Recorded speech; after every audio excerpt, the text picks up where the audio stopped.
présente différentes mesures que nous avons décidé de mettre en œuvre. D'un côté, le secrétaire général de l'enseignement catholique et d'autre part, l'appel pour renforcer la lutte contre les violences physiques et sexuelles et garantir encore mieux que nos établissements sont des maisons sûres.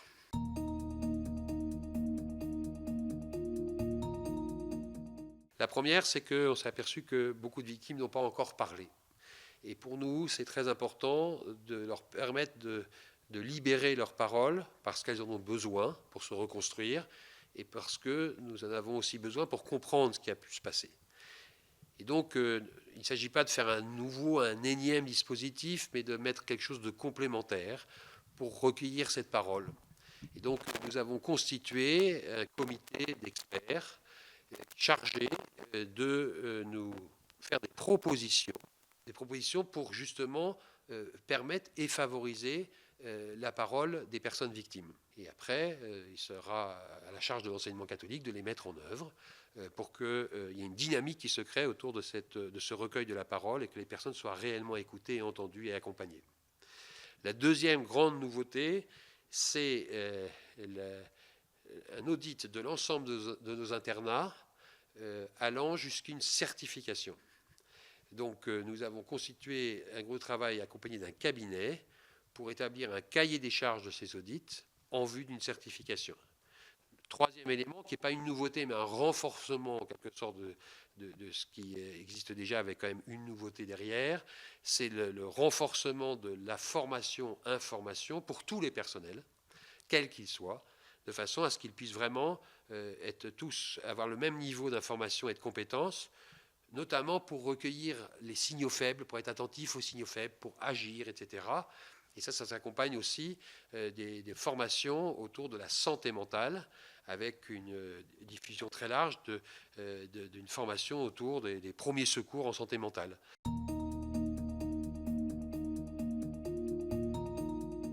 Cet audit a pour but de veiller à ce que, autour d'un projet éducatif propre à l'internat, qui est vraiment un projet d'internat, est-ce que la sécurité morale et physique des enfants et des jeunes est assurée. Par exemple, on pourrait observer, savoir si dans cet internat, l'intimité des enfants est garantie. La formation des surveillants d'internat est réelle. Vous voyez, c'est des tas de choses qu'on pourrait observer avec des critères. Voilà. Il n'y a pas de lieu d'intimité, les douches sont encore collectives, bon, ça pose un problème aujourd'hui. Donc, vous voyez, c'est vraiment un certain nombre d'éléments qui doivent être pris en compte pour aller vers une certification. Nous avons quand même bon nombre de nos familles qui mettent leurs élèves dans les internats et aujourd'hui que ces internats soient plus que jamais des endroits où les enfants se sentent en sécurité, protégés et qu'ils aient également des lieux pour eux et rien que pour eux nous semble quand même primordial. Donc on va suivre avec beaucoup d'attention ce qui va être fait par l'enseignement catholique.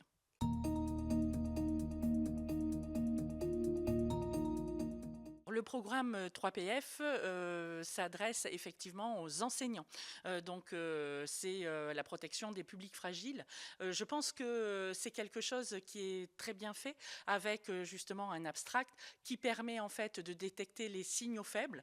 Maintenant, c'est vrai que nous, en tant que parents, nous sommes dans la culture de la vigilance et de l'écoute.